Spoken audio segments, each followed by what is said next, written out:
Di antara hiruk-pikuk renovasi Jakarta International Stadium, masih ada sepenggal kisah tersisa. Nasib warga gusuran stadion mewah di utara Jakarta.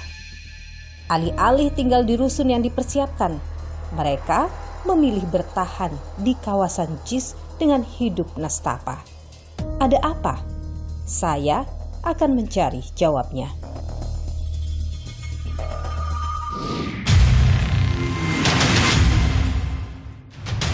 Pemainnya juara, supporternya teladan, dan insya Allah stadionnya kelas dunia.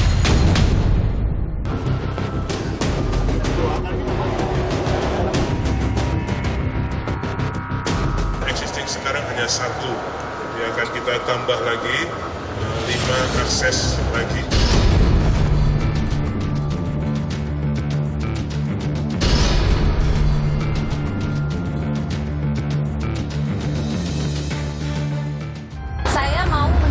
Ke perkampungan warga yang ada di belakang sana, saya harus melewati jalan kecil ini. Bapak warga di sini, Pak?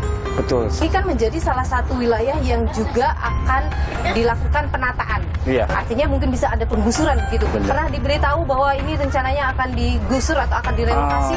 Waktu itu kita rapat di Ancol ya. Rapatnya dengan siapa? Mengenai masalah sosialisasi di sini akan digusur. Ini patok batas. Info yang saya dapat ini untuk jalan tol. Ini 2 kali berarti Bapak akan kena gusur. Itu kan sudah peresmian, sudah jadi, sudah siap masuk. Enggak. Kenapa nggak masuk di sana? Sewa rumah ininya tempatnya. Tidak sesuai harganya? Iya, nggak sanggup. Mbak Tuti sendiri atau ada orang lain juga yang tinggal di sini? 7 kakak. 7 kakak, ada berapa orang, Bu? 35 jiwa.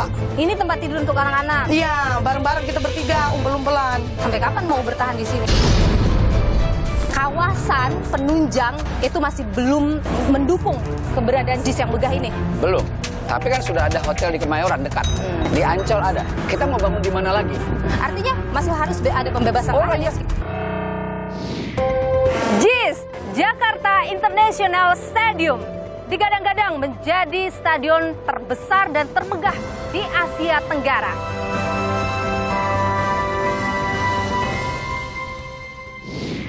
Stadion yang berdiri di Jakarta Utara ini bahkan disandingkan dengan Stadion Santiago Bernabeu, markas klub sepak bola raksasa Eropa Real Madrid, karena memiliki kapasitas penonton lebih dari 80.000 penonton. JIS disebut tengah dipersiapkan sebagai salah satu stadion penyelenggara Piala Dunia U17 November mendatang. Namun, JIS dianggap belum memenuhi standar FIFA. Makin ramai kala Buro Happold, perusahaan konsultan desain terkemuka asal Inggris, buka suara. Buro Happold menyatakan sejumlah aspek pembangunan JIS tidak sesuai panduan. Hal ini sekaligus mengklarifikasi peran dan kontribusi Buro Happold dalam pembangunan JIS. Buro Happold menegaskan tidak mendesain dan tidak terlibat dalam pekerjaan konstruksi.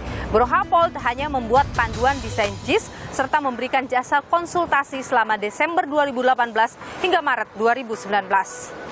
Kami lantas mencari arsitek yang ikut mendesain JIS untuk mencari tahu di mana letak ketidakstandaran JIS, karena mulai dari akses pintu masuk hingga rumput jadi sorotan.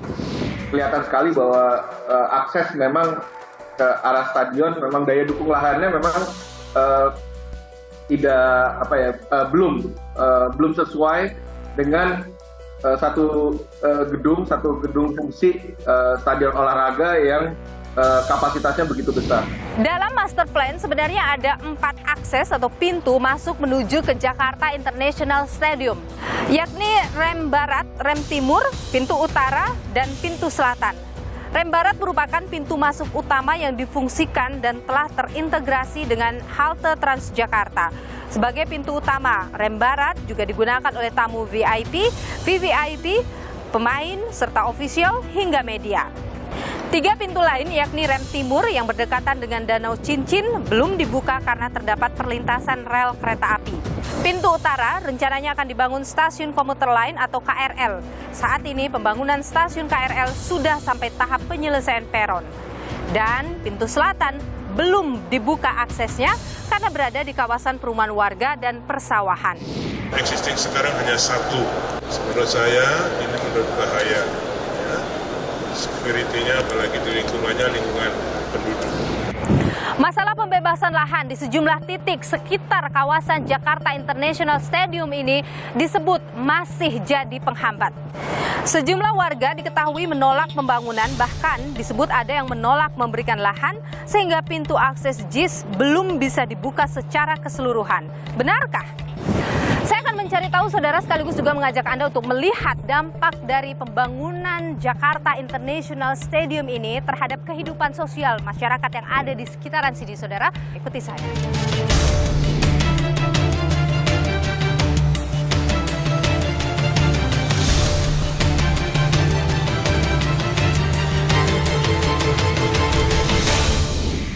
Saya ada di pintu selatan, saudara. Ini pintu selatan masuk ke dalam Jakarta International Stadium dan saya mau menuju ke perkampungan warga yang ada di belakang sana. Tapi sayangnya saya tidak bisa menggunakan akses pintu selatan ini untuk menuju ke belakang. Saya harus melewati jalan kecil ini. Dan jalan kecil ini juga yang digunakan atau dimanfaatkan oleh warga untuk keluar masuk dari perkampungan mereka untuk anak-anak mereka sekolah atau aktivitas lainnya. Ikuti saya ke dalam, saudara.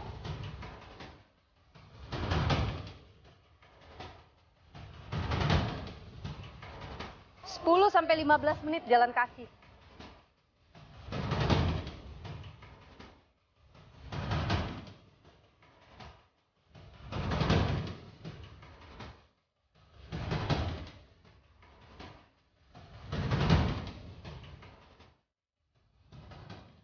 Ini kabel listrik dan ini masih aktif, tapi ini sangat berbahaya karena lapisannya sudah terkelupas sih. Kalau misalnya warga aktif lewat sini kenapa-napa, bisa saja tersengat oleh listrik ini.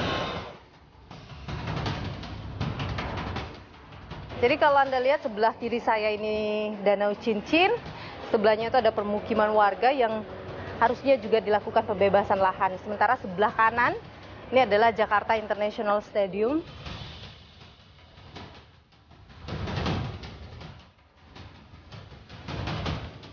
Ini adalah pintu sebenarnya untuk bisa masuk ke dalam JIS, tapi ini digembok ya. Kalau informasi yang saya dapat dari warga, akses ini hanya diperuntukkan dalam keadaan darurat saja. Pun saya coba untuk minta izin bisa memarkirkan kendaraan di dalam sini untuk bisa mengakses ke perkampungan warga ini tidak bisa. Nah, ini juga disediakan sebagai pintu keluar timur. Harusnya bisa lewat di sini begitu. Ini tapi masih terhalang karena masalah pembebasan lahan warga di sini. Kita coba untuk dapat informasi lebih banyak soal warga yang ada di sini. Pak, ini lu. Bapak rumah di sini? Iya. Punya sertifikatnya? Belum. Jadi? Tanah begitu aja. Hanya menggunakan saja? Ya, betul. Tinggal di sini udah berapa lama tuh, Pak? Setelah gusuran dari situ. Oh, Bapak dulu rumah di dalam situ juga, betul. Terus gusur di sini? Iya. Ini kan juga mau digusur kan untuk pembangunan JIS? Saya belum tahu pasti kapan kan belum tahu. Oh, dia ini jadi pintu untuk pintu keluar ya? Gitu kan.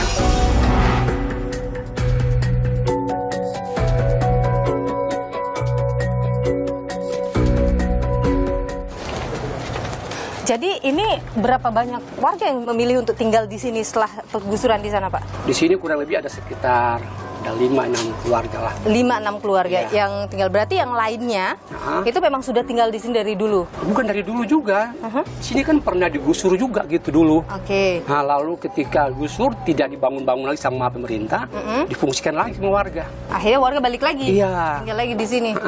Oke. Nah, Pak Paul dulu waktu di sana itu aktivitasnya apa? Bimbel dengan belajar buat anak-anak SD, juga SMP.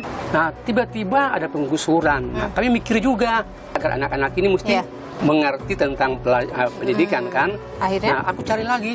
Di sinilah. Nah, dapat di sini, iya. Oke. Dulu rumah Pak Paul yang di JIS begini juga? Enggak, bagus banget. Berapa luasnya waktu itu Pak Paul? Luasnya sih nggak terlalu luas, tapi cuma karena dia tingkat kan. Oh, jadi tingkat, ada 2 tingkat gitu ya. Kita masuk lihat. Oke. Ini Pak Paul mengajar di sini, tidur juga di sini? Iya. Bapak tinggal di atas sih? Iya, di atas. Boleh tidak saya Boleh, lihat? silakan. Boleh.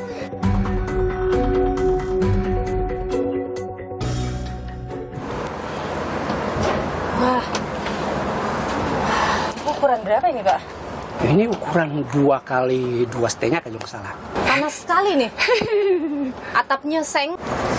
Ini kalau kehujanan dong, Pak? Iya. Hujan aku turunin ini nih. Ini turun Iya. ini. Diturunkan ini kalau hujan. Gitu. Bapak tinggal di sini sendiri? Iya. Kalau istri di tempat sebelah bersama dengan anak-anak. Itu kan sudah ada rusun ya, Pak ya? Betul.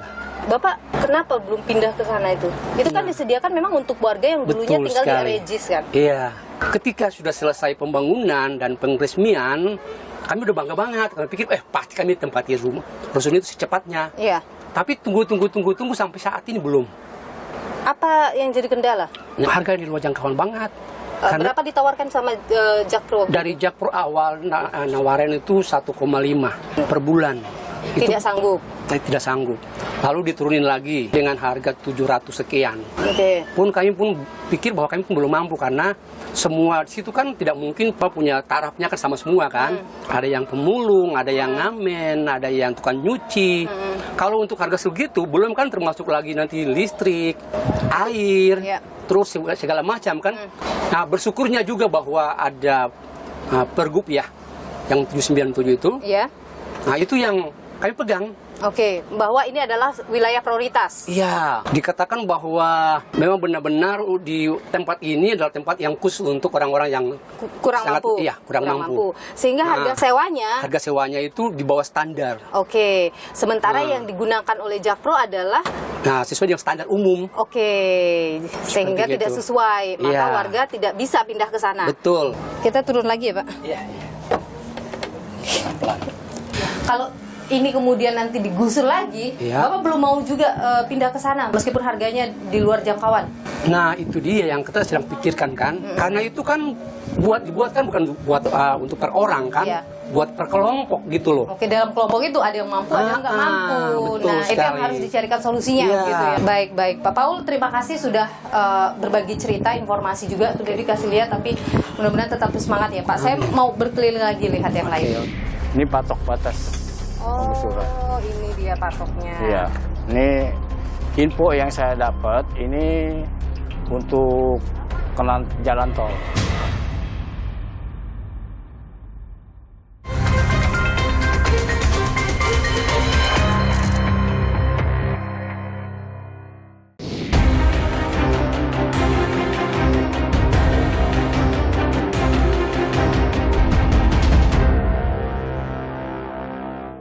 Mbak Serli, Halo, Mbak apa Nilu. kabar? Sehat? Sehat, Mbak Oke, Nilu. Mbak Serli ini salah satu warga yang juga menolak untuk pindah ke rusun itu ya? Bukan menolak sih, Tapi? lebih tepatnya belum dikasih masuk aja. Belum dikasih masuk, karena belum ketemu kesesuaian harga ya? Iya, betul. Mbak. Jadi Mbak Serli tinggal di permukiman sini? Iya. Saya boleh nggak lihat rumah? Oke, boleh. Mbak Ayo, Serli. Mbak Nilu. Oke, sini rumahku, Mbak Nilu.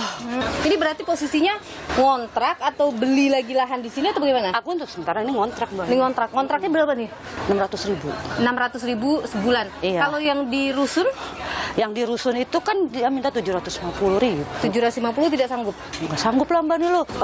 Ini pun aku terpaksa ya. Justru aku yang paling murah ya cari tempat seperti ini. Saya boleh masuk nggak lihat? Boleh, silakan, Mbak. Ini langsung apa nih? Kamar mandi. Ini kamar mandi langsung Iya. dapur. Iya. Mbak Serli di sini tinggal berapa orang? 4. Berempat. Ini kenapa? barang-barang Mbak Serli dari dulu. Iya. Kalau rumah di sana itu dulu Mbak Serli dapat uang pindahan istilahnya begitu itu berapa? Aku kemarin dapat 28 juta. 28 juta. Iya. Mbak Serli, apa sih yang bikin warga ini nggak mau pindah ke Rusunawa itu atau belum diberikan kunci oleh Jakpro di rusun itu? Ya karena dari awal itu tidak ada kesepakatan soal harga gitu loh. Warga kemampuan warga itu ya minimal ya seenggaknya 600, Mbak. Memangnya dari awal itu tidak diberitahu oleh pihak Jakpro misalnya atau yang membangun itu bahwa nanti harga rusunnya ini segini gitu? Ketika tanggal 18 Oktober setelah peresmian baru kita udah dikasih tahu harga. Padahal kita udah pegang nomor unit. Kenapa waktu awal membangun itu dibangun warga tidak bertanya, Pak, nanti rumah rusun itu harganya berapa? Namanya kita juga termasuk yang seperti kampung-kampung prioritas yang lain ya. Ini kan udah ada di Kepgub ya. Jadi kita pikirnya udahlah berarti ini kita kampung prioritas. Oke. Jadi kalau kampung prioritas harganya? Harganya kalau untuk gedung yang 4 lantai itu maksimal itu 394. Oke.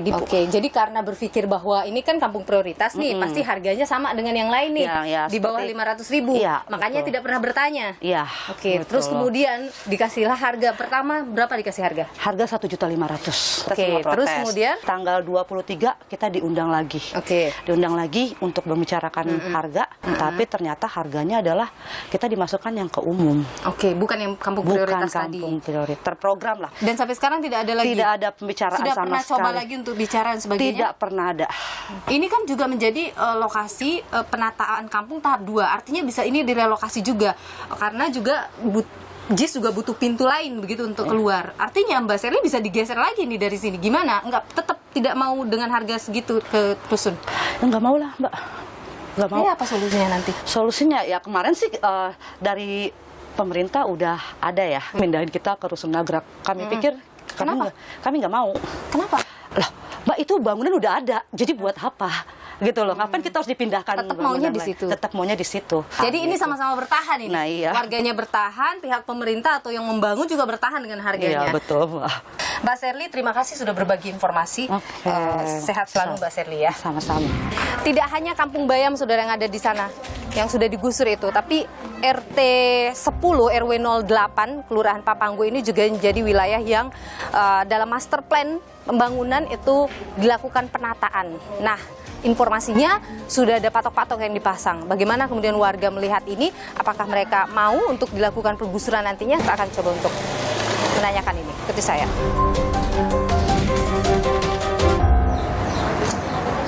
Permisi. Ya, Mbak. Pak, maaf mengganggu. Bapak warga di sini, Pak? Betul, saya pindahan dari Kebun Bayam, Mbak. Oh, dulu Bapak di Kampung Bayam itu ya? Korban gusuran dari JIS. Terus kemudian Bapak tinggal di sini? Iya. Ini masih satu kelurahan ya dengan kampung di sana? Oke. Jadi ini adalah RW 08 RT 10. RT 10, Iya. Kelurahan Papanggo ya? Iya. Oke. Bapak tinggal di sini rumah sendiri atau? Rumah sendiri. Rumah sendiri, Iya. beli di sini ya? Kalau kita lihat dalam master plan nih Pak, pembangunan, ini kan menjadi salah satu wilayah yang juga akan dilakukan penataan. Iya. Artinya mungkin bisa ada penggusuran begitu. Bapak pernah dengar hal seperti itu juga? Iya. Diberitahu bahwa ini rencananya akan digusur atau akan direlokasi? Waktu itu kita rapat di Ancol ya. Rapatnya Yaitu dengan siapa? mengenai masalah sosialisasi di sini akan digusur. Oke. Itu juga akan ada patok ya. Mana patoknya? Boleh lihat Pak? Boleh. Oke, kita lihat coba patoknya. Ini patok batas penggusuran. Oh, ini dia patoknya. Iya. Ini info yang saya dapat ini untuk jalan tol. Oke. Ini rumah Bapak? Iya. Oke, baik. Ini rumah Bapak. Ini patok ini menandakan batasnya akan sampai di sini gusur Iya. atau mulai dari sini atau gimana? Sampai di sini. Sampai di sini. Berarti yang ke sana itu tidak ada. Kena juga. Kena juga. Oke. Cuma mungkin beberapa rumah ke sana. Oke. Nah, kalau ini akan dilakukan penggusuran sudah dipasangin patok. Bapak gimana Pak kalau ini 2 kali berarti Bapak akan kena gusur? Ya kalau sepanjang itu masih manusiawi, tetap kita juga nggak mau menghalangi program pemerintah ya. Artinya kita apresiasi lah ya. Oke. Cuma tolong kita juga kan manusia.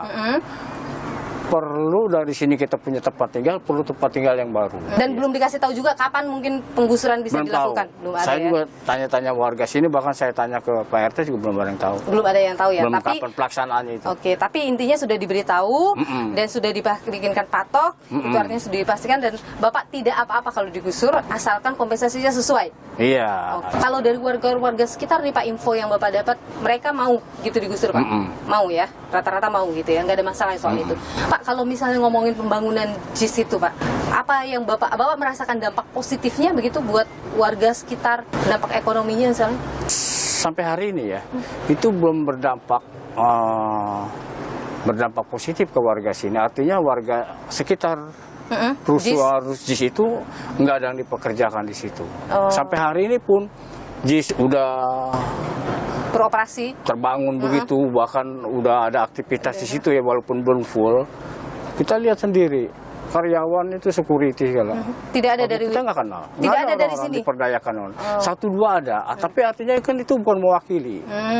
Tapi warga itu mengharapkan kalau ada pembangunan besar di satu titik, setidaknya warga sekitar seperti diberdayakan itu. gitu ya. Ya, seperti Oke, itu. Harapannya seperti itu. Itu harapan Bapak. Baik, Pak Asep, terima kasih sudah berbagi informasi sama saya di Niluh. Sehat selalu ya Pak Asep, saya pamit. Mari. Sama-sama. Mbak Tuti sendiri atau ada orang lain juga yang tinggal di sini? 7 kakak. 7 kakak, ada berapa orang, Bu? 35 jiwa. Ini tempat tidur untuk anak-anak? Iya, bareng-bareng kita bertiga, umpel-umpelan. Sampai kapan mau bertahan di sini?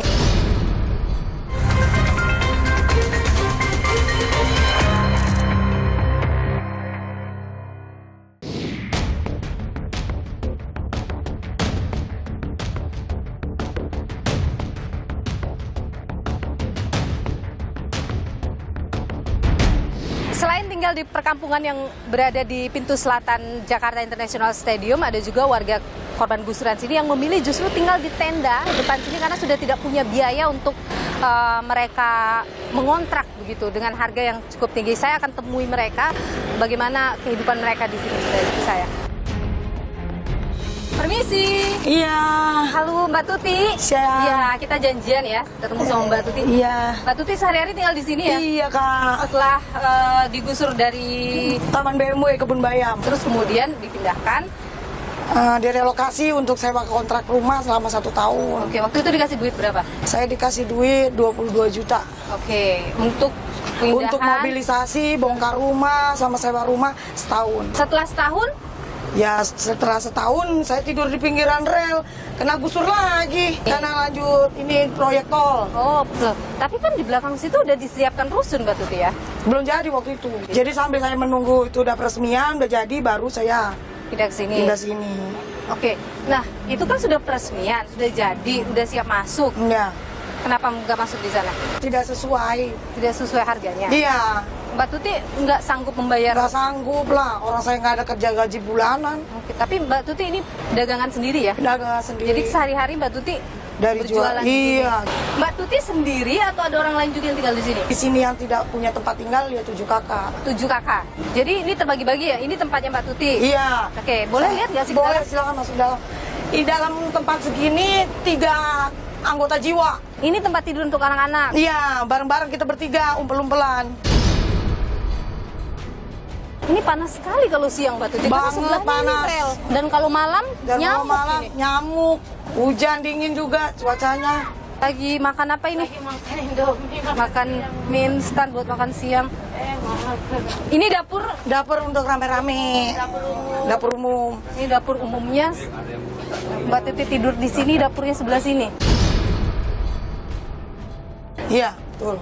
Ini tempat Ini, tidur oh, ini ibu berdua tidur sama di sini. anaknya 1. Anak 1 tidur di sini. Iya. Ini. Nah, Ini itu berapa nih di sini? satu keluarga. Permisi 4 Pak ya, anak. maaf mengganggu Pak. Ini di belakang situ apa Bu? Itu kamar juga. Saya boleh? Boleh, silakan. Kita lihat. Di situ nempatin 6 jiwa, 1 keluarga, 4 anak, 2 suami istri. Ini tempat Di sini sholat. 1 keluarga. Ini 1 keluarga lagi di sini. Iya. 1 keluarga buat 4 orang. Ini? Anak 2. Yang Iya. segini ini? Iya. Kan 7 keluarga. Ini kalau Anda lihat, ini ada rel. Ini tuh adalah sebenarnya pintu untuk masuk ke Iya, Kampung pintu Bayam. utama Kampung Susun Bayam langsung lurus. Kalau mandi di mana? Mandi itu kamar mandi. Nah, inilah kami bikin jamban dadakan. Airnya dari mana ini Bu? Air sumur dari PJKA. 7 kakak, ada berapa orang Bu? 35 jiwa. Tidur 1 atap tenda biru. Kalau listrik dari mana? Ini saya tidak lihat ada lampu. Listrik dari tenaga surya. Oh, ini untuk Ini listrik.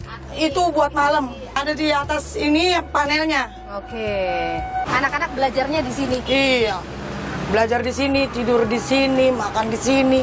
Yang lainnya itu apa kegiatannya?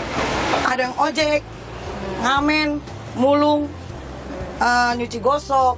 Penghasilan berapa Bu bisa dapatnya? Nggak tentu, sehari paling 30.000, 20.000. Kalau lagi sepi-sepi ya nggak dapet.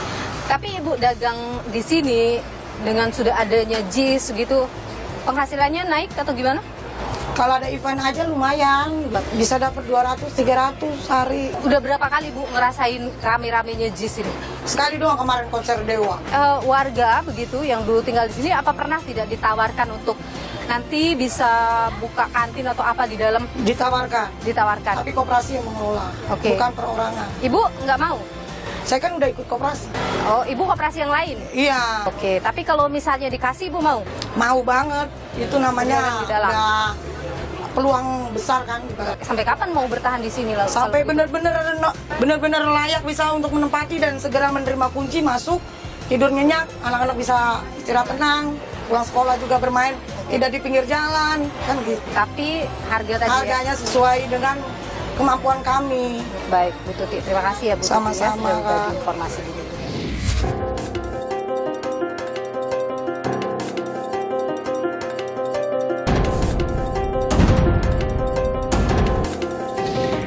Jakarta International Stadium berdiri megah di antara permukiman warga. Konflik sosial dalam setiap pembangunan itu tidak pernah bisa dihindari. Bagaimana harusnya setiap kepala daerah atau setiap pemimpin mengambil sikap atas konflik sosial yang biasa terjadi dan kenapa selalu bisa terjadi konflik sosial dalam setiap pembangunan. Kita berbincangkan hal ini bersama dengan sosiolog dari UNJ, Saifuddin. Pak Saifuddin, terima kasih sudah bersama dengan dulu, sehat selalu. Jadi kalau kita berbicara soal olahraga sepak bola, itu kan disebut olahraga rakyat ya Mas ya. Pembangunan satu fasilitas olahraga rakyat seperti stadion itu kan satu hal yang biasanya kita bikin bangga gitu, rasanya berdiri di satu kota punya stadion besar untuk olahraga rakyat itu. Tapi kalau Anda melihat dalam setiap pembangunan fasilitas olahraga stadion misalnya, apakah memang selalu menyisakan konflik sosial? Ketika ada pembangunan atau dalam hal ini misalnya JIS ya, pasti akan mengorbankan kehidupan pada masyarakat di sekitar lahan tersebut. Pemerintah mau tidak mau akan melakukan penggusuran. Nah, penggusuran ini yang pasti menyisakan berbagai persoalan-persoalan sosial di masyarakat.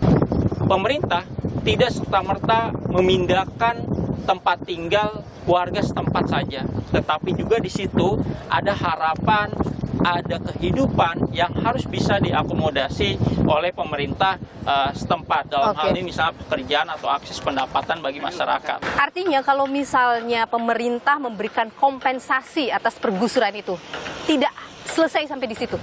Kompensasi ini kan sifatnya material, akan habis.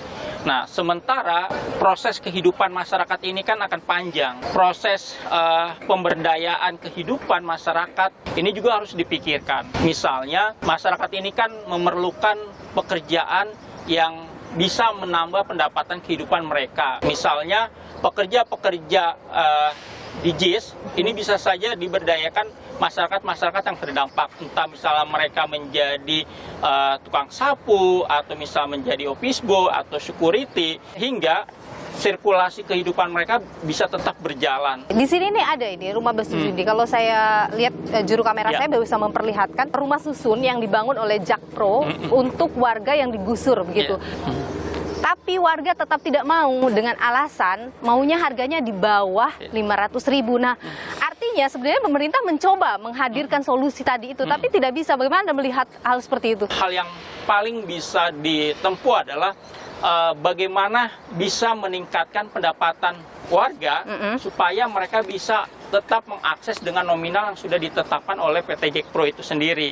Yang tadi saya sampaikan, memberdayakan mereka menjadi pekerja di JIS. Dan nanti tiap bulannya sudah otomatis dipotong gaji untuk biaya tempat tinggal itu mereka. bisa jadi solusi itu begitu bisa ya. Jadi solusi misalnya. Ya, mudah-mudahan itu dikalkulasi oleh pemerintah selanjutnya yang kemudian mungkin bisa mencarikan solusi. Persoalan jadi semakin kompleks karena ada simbol yang namanya local strongman. Adalah orang-orang lokal masyarakat yang punya kepentingan yang juga menjadi penggerak supaya masyarakat juga ikut menolak. Nah, oleh karena itu pendekatan yang harus digunakan adalah pendekatan berbasis terhadap masyarakat sekitar dengan melibatkan masyarakat sekitar, yang dimana pemerintah tidak hanya berjalan sendiri, tetapi juga bisa melibatkan antar pihak. Semuanya adalah soal komunikasi. Yes. Mas Saifuddin, sosiolog dari UNJ, terima kasih sudah berbagi pandangan di Nilu. Sehat selalu, Mas. Siap.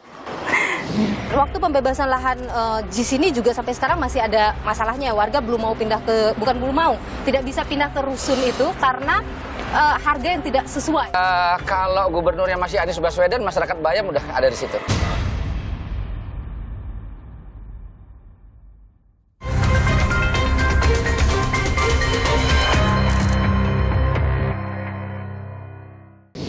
Saya nggak mau terlibat itu lagi. Saya udah selesai tugasnya. Sekarang saya percayakan kepada Pemprov DKI, dan saya yakin Pemprov DKI itu juga berisi orang-orang yang tidak tegaan kok, orang-orang yang peduli.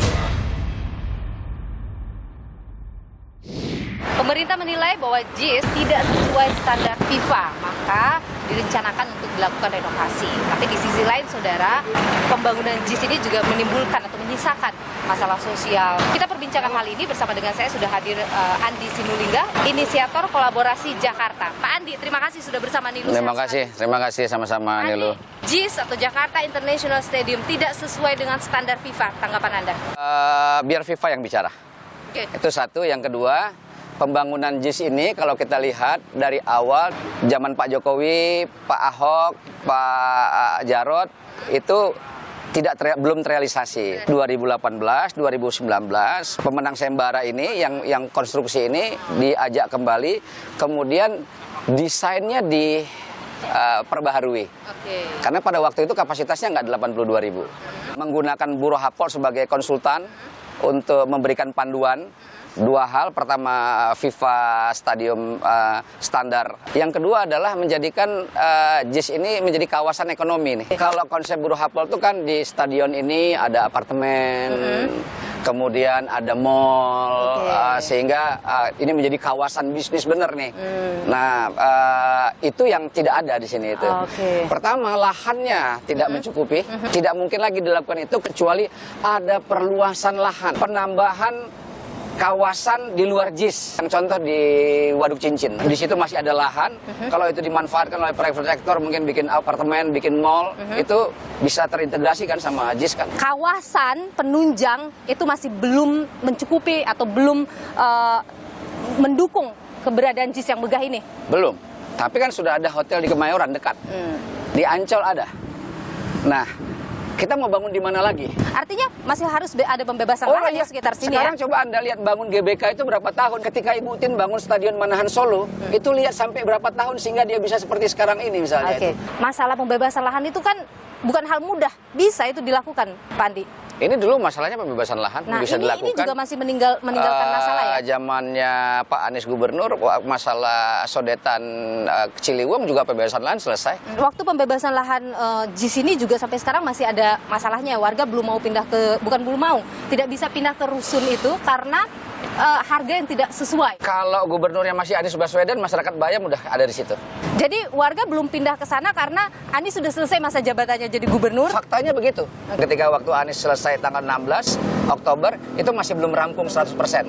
Sudah selesai. Tapi kenapa tidak di zaman Pak Anies misalnya harga sudah ditentukan sehingga pada saat dia selesai tidak ada masalah lagi, warga langsung bisa masuk saja? Nah, itu urusannya sama Jakpro menurut saya itu. Yang pasti Anda bisa lihat bahwa ini sebagai sebuah stadion sudah luar biasa. Kalau dibilang kurang sempurna, saya mengatakan akses menuju JIS-nya perlu disempurnakan. Itu yang perlu digarisbawahi. Bahwa ini memang masih belum sempurna, masih perlu untuk disempurnakan, dan itu butuh waktu.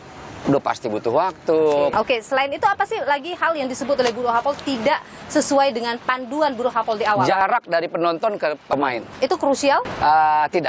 Tidak krusial karena kita mengikuti peraturan pemerintah Menpora. Jadi meskipun misalnya tidak sesuai dengan standar FIFA jarak penonton, itu tidak masalah, tetap bisa dipakai untuk pertandingan internasional. Tidak masalah, sama kayak di stadion-stadion lain.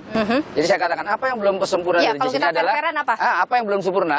Akses menuju JIS. Menurut saya, kalaupun ini nanti dipakai untuk Piala Dunia, kalau RAM timur belum dipakai, harusnya sudah terakses di barat, di selatan, dan kemudian di utara dengan KRL. Itu cukup menampung 80.000 lebih penonton. Kedua, kalau kita lihat misalnya dalam kasus konser Dewa 19 misalnya, itu kan dipermasalahkan. Konser Dewa itu selesainya saja jam 12 lewat, mulainya terlambat. Mereka jam 12 nggak operasi lagi gitu. Jadi itu soal I.O. Nah sekarang lihat waktu peresmian JIS yang sampai 70.000. Ada masalah nggak? Nggak ada masalah. Kalau bicara U17, yang paling penting adalah kesiapan tim nasional kita. Jangan kita ribut-ribut kayak begini. Nanti begitu main tim nasional, baru babak kualifikasi sudah kalah. Jangan sampai begitu. Nah kalau sudah kalah, nanti U17 tuh nggak ada penontonnya. Karena pasti kita yang meramaikan stadion itu. Jadi menyiapkan timnya lebih penting daripada ribut-ribut soal teknisnya ya. Ini urusan teknis, ini tim teknis PSSI aja. Pejabatnya nggak usah ngomong-ngomong terlalu ini gitu, terlalu rame. Pak Andi Sinulinga, inisiator kolaborasi Jakarta, terima kasih sudah berbagi pandangan di Niluh. Sehat selalu Pak Andi. Sama-sama. Rencana pembangunan Jakarta International Stadium sebenarnya sudah ada sejak zaman Gubernur Fauzi Bowo. Kami ajak Anda melihat sejarah pembangunan Jakarta International Stadium, juga stadion termegah lainnya yang dimiliki oleh Indonesia, Gelora Bung Karno.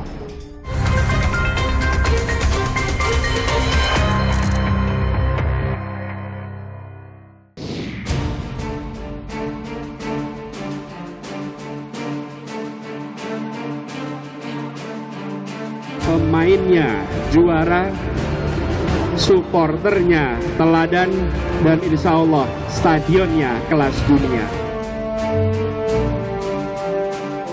Sayang kalau stadion yang sudah begini nggak akan memenuhi syarat.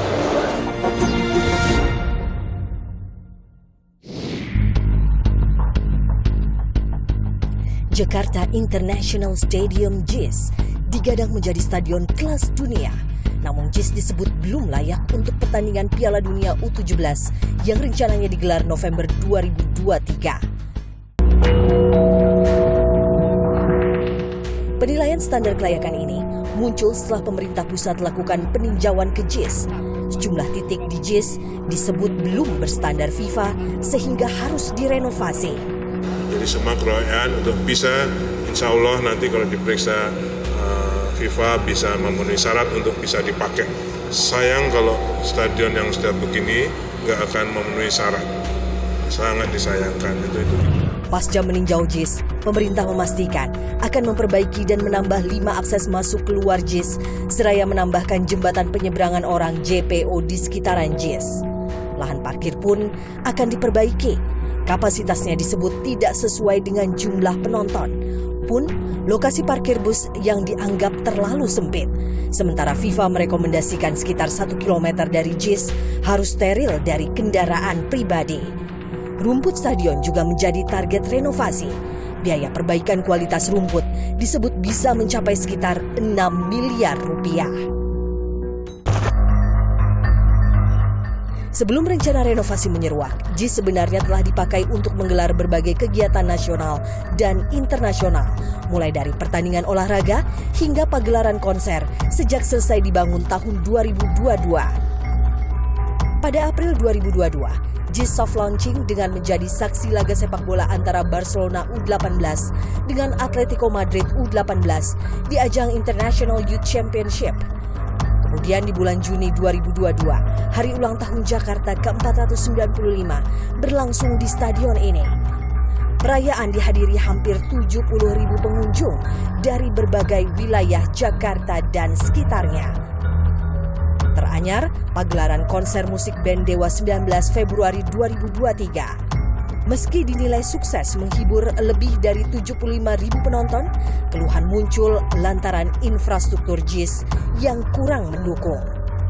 Kami masih berjarak 7 km, namun sudah terlihat kepadatan kendaraan sepanjang jalan menuju JIS.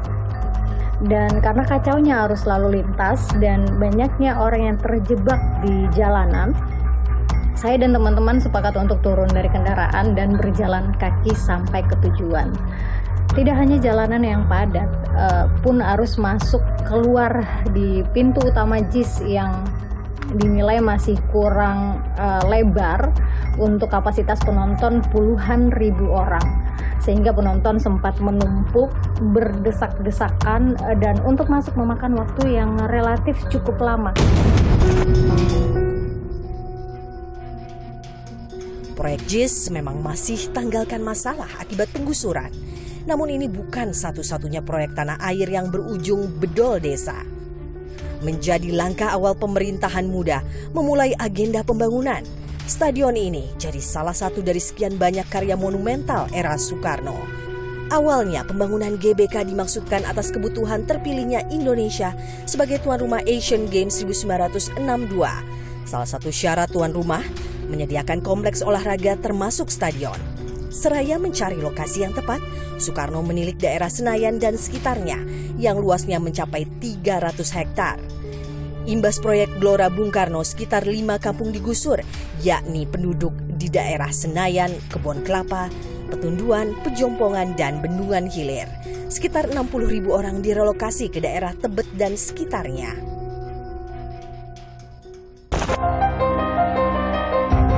Jakarta International Stadium menjadi salah satu representasi Indonesia di mata dunia. Tidak elok ketika pembangunannya diimbuhi dengan peliknya isu politik serta merugikan warga di sekitaran stadion. Alangkah baiknya pembangunan monumental menjadi tonggak kemajuan negara dan rakyatnya.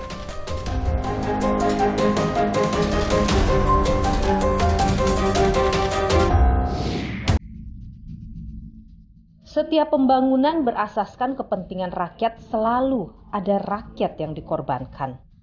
Demi menyempurnakan pembangunan, ancaman penggusuran membayangi para warga yang masih bertahan di sekitar stadion. Hunian layak masih jauh dari harapan. Lalu, sampai kapan mereka akan bertahan? Akankah kebijakan pemerintah berpihak pada mereka? Ikuti terus informasi perkembangan pemilu 2024 hanya di Kompas TV, independen, terpercaya. Saya, Niluh Puspa, sampai jumpa.